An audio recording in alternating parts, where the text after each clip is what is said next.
I will talk about how can you fix this problem or know how you can do that on your 7-Eleven app. All you have to do in the first you just click here on settings here. So then it's going to take you to this list. It's going to show for you like this. Then you go down here until you found apps, click on it. Come to apps list until you're looking for 7-Eleven app, just click on it here or just click on search.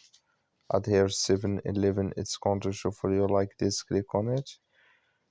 Come to this list, click on for stop, click on OK. Then you go down, just click on storage. Come to storage is here, just click on clear cache. So then you just go to your Play Store, click on it here. You search here for 7-Eleven app, it's going to show for you like this. We found here update, click on it, and it's going to work with you. Also, thank you for watching. Don't forget to support us by like and subscribe.